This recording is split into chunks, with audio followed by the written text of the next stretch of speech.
नमस्कार विद्यार्थियों, श्री महावीर शिक्षण संस्थान की ऑनलाइन क्लासों में मैं आर के मनोहर आप सभी का हार्दिक स्वागत करता हूं, अभिनंदन करता हूं। प्यारे विद्यार्थियों, हिंदी साहित्य की व्याकरण में हम पढ़ रहे थे काव्य दोष, और काव्य दोष में आज हम चर्चा करेंगे अर्थ दोष की। और अर्थ दोष से संबंधित एक ही दोष है जिसका नाम है दुष्क्रमत्व दोष। कौन सा दोष है? दुष्क्रमत्व दोष। तो प्यारे विद्यार्थियों, देखो क्या है दुष्क्रमत्व दोष। पिछले वीडियो में हमने चर्चा की थी अक्रमत्व दोष की। अक्रमत्व दोष में क्या होता है कि वाक्य में शब्दों का जो क्रम होता है उनका क्रम जो है वो सही नहीं होता है।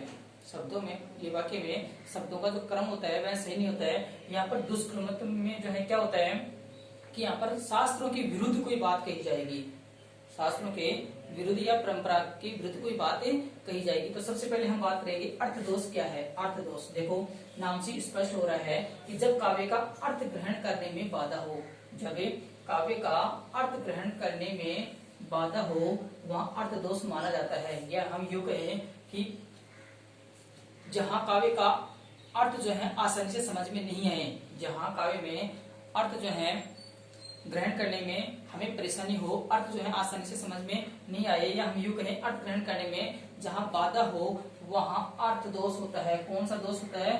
अर्थ दोष होता है। तो देखो अर्थ दोष निम्नलिखित है। अर्थ दोष एक ही माना जाता है जिसका नाम है दुष्क्रमत्व दोष। कौन सा दोष है? दुष्क्रमत्व दोष। हमने पिछले वीडियो में चर्चा की थी अक्रमत्व दोष की। अक्रमत्व दोष में क्या हुआ था, वहां पर वाक्य में शब्दों का जो क्रम था वो सही नहीं था। अब यहाँ पर दुष्क्रमत्व में क्या होगा, यहाँ पर शास्त्र विरुद्ध या परंपरा के विरुद्ध कोई बात कही जाएगी। शास्त्र विरुद्ध और परंपरा के विरुद्ध बात के कहने का तात्पर्य है कि जैसे सूर्य जो है वह चमकता है। अब काव्य में अगर सूर्य को चमकता हुआ नहीं बताएंगे तो यहाँ पर जो है वो बात शास्त्र विरुद्ध हो जाएगी। अब जैसे चंद्रमा को देख करके कमल जो है खिलता है, तो यहाँ पर जो है चंद्रमा को देख करके खिलना नहीं बताया जाएगा, तो ये शास्त्र विरुद्ध बात हो जाएगी। तो जहाँ कहीं भी शास्त्र के विरुद्ध अगर कोई बात कही जाती है, या हम यूं कहें कि परंपरा के विरुद्ध अगर कोई बात कही जाती है, तो वहां पर ये दुष्क्रमत्व दोष पाया जाता है। तो देखो हम चर्चा करते हैं परिभाषा के माध्यम से। जहां शास्त्रों अथवा परंपरा में प्रसिद्ध क्रम के विपरीत किसी बात का वर्णन होता है, परंपरा के विपरीत यानी कि विरुद्ध अगर कोई बात की जाती है, विपरीत अगर कोई बात कही जाती है, वहां जो है दुष्क्रमत्व दोष होता है। वहां दुष्क्रमत्व दोष होता है। दुष्क्रमत्व दोष कहाँ होता है प्यारे विद्यार्थियों? दुष्क्रमत्व दोष वहां होता है जहां शास्त्रों के विरुद्ध या परंपरा के विरुद्ध अगर कोई बात कही जाती है, जहां कहीं भी शास्त्रों के विरुद्ध या फिर जो है परंपरा के विरुद्ध अगर कोई बात कही जाती है, वहां दुष्क्रमत्व दोष पाया जाता है। तो आइए हम उदाहरण के माध्यम से समझते हैं। जैसे देखो यहाँ पर पहला उदाहरण है, मुख मयंक को देखकर विकसा मानस कंज। मुख मयंक को देखकर, मयंक का अर्थ होता है चंद्रमा, मयंक का अर्थ क्या होता है? चंद्रमा। तो चंद्रमा को देखकर विकसा, विकसा यानी विकसित हुआ या खिल गया। मानस कंज, मानस का अर्थ होता है मनुष्य, मनुष्य का जो मन है वह मन रूपी जो कमल है वह खिल गया। तो यहाँ पर देखो शास्त्र विरुद्ध बात की जाती है कि चंद्रमा के मुख को देख करके, मुख मयंक चंद्रमा के मुख को देख करके, या हम यूं कहें चंद्रमा को देख करके मनुष्य का जो मन है या मन रूपी जो कमल है वह खिल गया। ये बात लोक विरुद्ध है, क्योंकि चंद्रमा को देख करके जो है कमल खिलता है। कौन खिलता है? कमल खिलता है। यहाँ पर मानस कंज खिलने की बात की जा रही है, मनुष्य के मन रूपी कमल की जो है खिलने की बात की जा रही है। या हम यूं कहें कि मनुष्य रूपी कमल के खिलने की बात की जा रही है, जो लोक विरुद्ध है, जो शास्त्र विरुद्ध है। चंद्रमा को देख करके मनुष्य कभी भी प्रसन्न नहीं होता, कभी भी नहीं खिलता। चंद्रमा को देख करके, या हम यूं कहें चंद्रमा की चांदनी में जो कमल होता है या जो कमलिनी होती है वह खिलती है, या कमल जो है वह खिलता है। यहाँ पर जो है मनुष्य के खिलने की बात की जा रही है, जो शास्त्र विरुद्ध है, लोक के विरुद्ध है, परंपरा के विरुद्ध है। तो यहाँ पर उपयुक्त उदाहरण में मयंक, मयंक यानी चंद्रमा, चंद्रमा को देखकर मनुष्य का मन रूपी कंज अर्थात मन रूपी जो कमल है उसका खिलना जो है लोक विरुद्ध है, संसार के विरुद्ध है, परंपरा के विरुद्ध है, शास्त्रों के विरुद्ध है। कहने का तात्पर्य यह है प्यारे विद्यार्थियों कि चंद्रमा को देख करके मनुष्य कभी भी प्रसन्न नहीं होता, या हम यूं कहें मन रूपी जो कमल है वह खिलता नहीं है। चंद्रमा को देख करके कमल खिलता है, न कि मनुष्य का मन जो है खिलता है। तो यहाँ पर जो है लो के विरुद्ध बात की गई है, शास्त्रों के विरुद्ध जो है बात की गई है, इसलिए यहाँ पर दुष्क्रमत्व दोष माना जाएगा। अन्य उदाहरण की अगर हम बात करें तो देखो अन्य उदाहरणों में लिखा हुआ है नृप मुझे है दीजिए अथवा मत गजेंद्र को। नृप का अर्थ है राजा, नृप का क्या होता है राजा। एक भिखारी जो है राजा से कुछ मांग रहा है, देखो क्या मांग रहा है, नृप मुझे है दीजिए, है का क्या होता है घोड़े, है का क्या होता है घोड़े, कि हे राजा आप मुझे घोड़े दे दीजिए, आप मुझे क्या दे दीजिए घोड़ा दे दीजिए। नृप मुझे है दीजिए, कि हे राजा ने, हे राजा आप मुझे एक घोड़ा दे दीजिए, क्या दे दीजिए घोड़ा दे दीजिए, अथवा और अगर आप घोड़ा नहीं दे सकते हो तो आप मुझे मत गजेंद्र, मत कहा गया हाथी को, मत किसे कहा गया है हाथी को, या फिर आप जो है मुझे हाथी दे दीजिए। यहाँ पर भी लोक विरुद्ध बात कही गई है, यहाँ पर भी कौन सी बात की गई है लोक विरुद्ध। एक याचक के द्वारा पहले हाथी मांगना चाहिए, एक याचक के द्वारा राजा से पहले हाथी मांगना चाहिए, और अगर राजा हाथी नहीं देता है तो फिर उसके बाद में उसे घोड़ा मांगना चाहिए, क्योंकि हाथी बहुत बड़ा जानवर होता है और घोड़ा जो है छोटा जानवर होता है। पहले उस भिखारी ने क्या मांगा, छोटी चीज मांगी और फिर बड़ी चीज मांग ली। याचक को पहले बड़ी चीज मांगनी चाहिए और फिर राजा जो है उस बड़ी चीज को देने में असमर्थ है तो फिर जो है उस भिखारी को कोई छोटी चीज मांगनी चाहिए। तो यहाँ पर भी लोक विरुद्ध बात कही गई है, शास्त्रों की विरुद्ध बातें कही गई है, प्रतिकूल बात यहाँ पर जो है की गई है। फिर अगली उदाहरण देखो, पैसे दे दो 5, पैसे दे दो 5 नहीं तो 10 ही दे दो। यहाँ पर भी जो है एक भिखारी जो है पहले 5 रुपए मांग रहा है, पहले कितने रुपए मांग रहा है 5 रुपए मांग रहा है, फिर 10 रुपए मांग रहा है। ये बात भी जो है शास्त्र विरुद्ध है, ये बात भी लोक विरुद्ध है। भिखारी पहले अगर 10 रुपए मांगता और फिर उसे 10 रुपए नहीं मिलते फिर 5 रुपए मांगता तो ये वाक्य यहाँ पर सही होता, तो ये बात जो है शास्त्र सम्मत होती। लेकिन यहाँ पर शास्त्र विरुद्ध बात कही गई है, लोक विरुद्ध बातें कही गई है, परंपरा की विरुद्ध बात कही गई है। पहले भिखारी अगर 10 रुपए मांगता और फिर अगर उसे 10 रुपए नहीं मिलते उसके बाद में अगर उसे 5 रुपए अगर वह मांगता तो 5 रुपए मिल जाते, लेकिन पहले 5 रुपए मांगा फिर उसके बाद में 10 रुपए मांगा, तो ये बात जो है ठीक नहीं है। पहले अगर वह 10 रुपए मांग करके फिर 5 रुपए मांगता तो उसे 5 रुपए मिल जाते, पहले उसने 5 रुपए मांगे और उसे 5 ही नहीं मिले तो 10 रुपए कहाँ से मिलेंगे। तो कहने का तात्पर्य है यहाँ पर भी जो है लोक विरुद्ध जो है बात की गई है, शास्त्र विरुद्ध बात की गई है। अगले उदाहरण में देखो, मारुत नंदन मारुत को मन को खगराज को वेग लजायो। वेग का अर्थ होता है गति, वेग का अर्थ क्या होता है गति। मारुत का आ गया हवा को, मारुत किसे कहा गया है हवा को। अब जो है यहाँ पर जो है एक होता है मन का वेग भी बहुत तेज होता है, मन का वेग भी बहुत तेज होता है, हवा का वेग भी होता है, और खगराज पक्षियों का जो वेग होता है या पक्षियों की उड़ने की जो गति होती है वो भी तेज होती है। लेकिन इन सब में से हवा, मन और खगराज यानी कि हम यूं कहें पक्षियों के जो राजा है उनका वेग जो है मन के वेग से जो है बड़ा बताया गया है। खगराज को वेग लजायो कहने के बाद ये है कि इन सब से जो है एक तो हवा और एक मन और एक पक्षी, इन सब से ज्यादा जो है मन का वेग बहुत तेज होता है। मन जो है चंचल होता है, मन अगर अभी वहां है तो पलक झपकते ही न जाने कहाँ का कहाँ चला जाता है। तो यहाँ पर ये जो मन वाली जो बात है ये सबके अंत में होनी चाहिए। यहाँ पर जो है मन की बात जो है, मन के वेग की बात जो है बीच में की गई है। तो हवा और जो मन, एक तो हवा का वेग और एक जो मन का वेग है वह पक्षी के वेग को लजा रहा है। ऐसा नहीं है पक्षी के वेग को और हवा के वेग को कौन लजा रहा है, मन जो है लजा रहा है। कहने का मतलब यह है कि जो खगराज है या हम यूं कहें जो पक्षी है और जो हवा है इनसे भी तेज गति किनकी होती है, मन की होती है। मन की गति बहुत तेज होती है, मन कहीं भी जा सकता है, पलक झपकते ही आज यहाँ है। कहने का मतलब यह है कि अभी अगर यहाँ है तो पलक झपकते जो है और कहीं दूसरे शहर में चला जाएगा। हम यहाँ जयपुर में हैं और मन पलक झपकते ही दिल्ली चला जाएगा, बम्बई चला जाएगा और कहीं चला जाएगा, विदेश में चला जाएगा।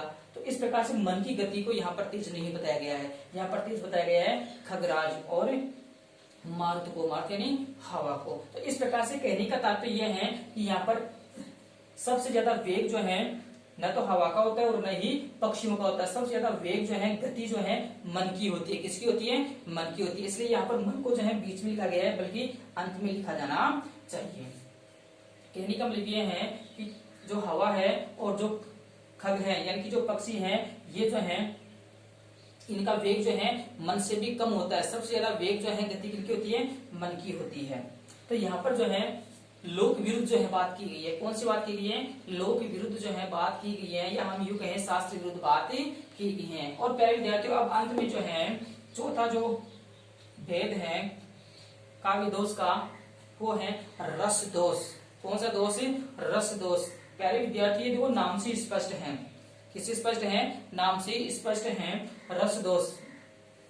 साहित्य में आपने जो है रस पढ़े होंगे, साहित्य में जो है नव रस होते हैं, अर्थात 9 रस पाए जाते हैं, जैसे श्रृंगार रस, वीर रस, करुण रस, है ना, इस प्रकार से रस पाए जाते हैं। और अगर किसी काव्य में अगर रस नहीं होता है तो उसको पढ़ने से आनंद की प्राप्ति नहीं होती है, उसे कोई तात्पर्य नहीं है, अर्थात वह कोई काव्य ही नहीं है। रस किसे कहते हैं, काव्य को पढ़ने या सुनने से या देखने से जो आनंद की अनुभूति होती है उसे हम क्या कहते हैं, रस कहते हैं। तो यहाँ पर जो है अब देखो दोष कहाँ पाया जाएगा, जहाँ रस नहीं होगा, या जो है एक रस के स्थान पर दूसरा रस जो है पाया जाएगा। हम बात करते हैं रस दोष की, अर्थात यहाँ पर बात की जा रही है कि जहां पर एक पंक्ति में तो एक रस की बात की जा रही है और दूसरी पंक्ति में फिर दूसरी रस की बात की जा रही है, तो ये भी क्या हो जाएगा, ये भी जो है यहाँ पर रस दोष माना जाएगा। देखो काव्य रचना का उद्देश्य रसास्वादन है, रस का आस्वादन है, या हम यूं कहें रस का आनंद लेना है। कहने का मतलब ये है कि काव्य रचना में कोई ना कोई रस जो है अवश्य होता है। इसमें किसी तरह का व्यवधान होने पर, इसमें किसी तरह की कोई समस्या होने पर रस दोष माना गया है। क्या माना गया है, रस दोष माना गया है। कौन सा दोष माना गया है, रस दोष। कहने का तात्पर्य है कि किसी काव्य को पढ़ने से अगर हमें किसी रस की अनुभूति नहीं होती, या हमें जिस रस की अनुभूति होनी चाहिए थी उस रस की अनुभूति अगर नहीं होती है तो वहां रस दोष माना जाता है। भाव, विभाव और संचारी भाव, ये हमने रस में जो है पढ़े हैं कि भाव क्या है, विभाव क्या है, संचारी भाव क्या है। इनका अगर हमें उचित विवेचन नहीं होता है, या हम यूं कहें हमें उचित आनंद की प्राप्ति अगर नहीं होती है, अर्थात उनका प्रतिकूल का तो विपरीत अवस्था में चित्रण होना भी एक रस दोष है। अब देखो श्रृंगार रस के वर्णन में अगर करुण रस का होना, श्रृंगार रस के बारे में प्यारे विद्यार्थियों आपने पढ़ा होगा, श्रृंगार रस का स्थायी भाव होता है रति, और रति का अर्थ होता है प्रेम। और श्रृंगार रस जो है 2 प्रकार के होते हैं, एक संयोग श्रृंगार और एक वियोग श्रृंगार। जहां कहीं भी नायक और नायिका का प्रेम जो है वर्णित होता है वहां संयोग श्रृंगार होता है, और जहां नायक और नायिका बिछुड़ जाते हैं, वह विरह में जीते हैं, वहां वियोग श्रृंगार रस होता है। तो श्रृंगार रस के वर्णन में करुण रस का, कौन से रस का, करुण रस का होना भी एक रस दोष है। यहाँ पर एक उदाहरण दिया गया है, खेलो आज होरी, गोरी करत निहोरी हम, पलको पतो न यहाँ काल कहा होई को। तो प्यारे विद्यार्थियों ऊपर वाली जो पंक्ति है, इस ऊपर वाली पंक्ति में होली खेलने की बात की जा रही है।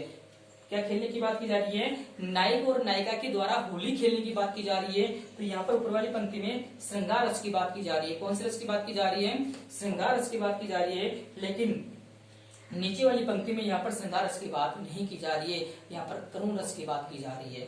देखो खेलो आज होरी, गोरी करत निहोरी हम, कि आज जो है आप जो है हमारे साथ क्या खेलो, होली खेलो। क्या खेलो, होली खेलो। होरी, होरी का अर्थ होता है यहाँ पर होली, होरी का अर्थ क्या होता है, होली। खेलो आज होरी, गोरी करत निहोरी हम, पलको पतो न यहाँ काली का होई को। और यहाँ पर जो है आज जो है आप हमारे साथ क्या खेलो, होली खेलो, क्योंकि एक पल का भी पता नहीं है, एक पल का भी पता नहीं है, क्या पता हम कल कहाँ होंगे, क्या पता कल हमें कहाँ होंगे। इसलिए आज जो है होली खेलने का अच्छा समय है, गोरी के साथ, गोरी के संग जो है क्या खेल लो, होली खेल लो। तो इस प्रकार से ऊपर वाली पंक्ति में होली खेलने की बात की जा रही है, नायक और नायिका के द्वारा होली खेलने की बात की जा रही है, और नीचे वाली पंक्ति में करुण रस की बात की जा रही है कि आज होली खेलो वरना कल जो है हम न जाने कहाँ होंगे। और ये बात करते हुए जो है दुखी हो जाएंगे, तो यहाँ पर करुण रस हो जाएगा नीचे लाइन में। इसका स्पष्टीकरण देखो, इधर लिखा हुआ है, क्या लिखा हुआ है, प्रथम पंक्ति में श्रृंगार रस, प्रथम पंक्ति में श्रृंगार रस और द्वितीय पंक्ति में वैराग्य सूचक भाव है। वैराग्य सूचक यानी कि दुखी करने वाला भाव है। कौन सा भाव है?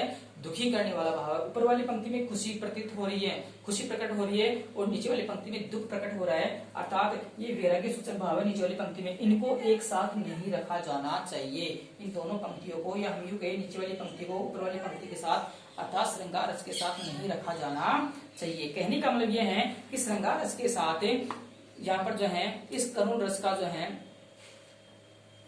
करुण रस को साथ में नहीं रखा जाना चाहिए। अतः यहाँ पर कौन सा दोष है? रस दोष है। कौन सा दोष है? रस दोष है। एक बार फिर से सुनो इसका स्पष्टीकरण। प्रथम पंक्ति में श्रृंगार रस तथा द्वितीय पंक्ति में वैराग्य सूचक भाव है, इनको एक साथ नहीं रखा जाना चाहिए, अतः यहाँ रस दोष माना जाएगा। कौन सा दोष माना जाएगा? रस दोष माना जाएगा। तो प्यारे विद्यार्थियों, आज आपका यह है काव्य दोष वाला जो पाठ है यह कंप्लीट हो रहा है, यानी कि समाप्त हो रहा है। इसके बाद में हम आगे जो है चर्चा करेंगे हिंदी साहित्य में प्रयुक्त जो अलंकार है, उन्हें अलंकारों की जो है हम चर्चा करेंगे। प्यारे विद्यार्थियों, अब बात आती है कि परीक्षा में जो है इस पाठ से यानी कि काव्य गुण और काव्य दोष से प्रश्न जो है किस प्रकार से पूछे जाएंगे। प्यारे विद्यार्थियों, आपका ये जो बिंदु है वह कुल 2 नंबर का है। 2 नंबर का मतलब काव्य दोष और काव्य गुण, ये जो बिंदु है ये 2 नंबर का, यानी कि 1 नंबर का काव्य गुण और 1 नंबर का काव्य दोष आपसे पूछा जाएगा, और सीधा सीधा जो है पूछा जाएगा। काव्य गुण में से जो है पूछा जा सकता है जैसे औज गुण क्या है, प्रसाद गुण क्या है, इनकी परिभाषा लिखिए और जो है उदाहरण सहित समझाइए। और काव्य दोष में से पूछा जा सकता है जैसे श्रुति कटुत्व काव्य दोष क्या है, अक्रमत्व काव्य दोष क्या है ना, ग्राम्यत्व दोष क्या है, और हम बात करें दुष्क्रमत्व जो है दोष क्या है, इसकी परिभाषा और उदाहरण लिखिए, या इसके लक्षण और उदाहरण सहित आप समझाइए। इस प्रकार से दोनों पाठों से, दोनों पाठ कौन कौन से? काव्य गुण और काव्य दोष। हालांकि ये 2 पाठ नहीं है, ये एक ही है। काव्य गुण और काव्य दोष, ये इन दोनों को मिलाकर के एक ही पाठ है, और ये 2 नंबर के हैं। तो दोनों बिंदुओं में से, दोनों बिंदु कौन कौन से? काव्य गुण और काव्य दोष, दोनों बिंदुओं में से 1-1 नंबर के 2 प्रश्न परीक्षा में आपसे पूछे जाएंगे। तो प्यारे विद्यार्थियों, आप इन सब का जो है रिवीजन कीजिए, इनको याद कीजिए, और आप मेरे चैनल को जो है सब्सक्राइब कीजिए, वीडियो को लाइक कीजिए, और ये वीडियो जो है अपने मित्रों के साथ भी शेयर कीजिए। धन्यवाद।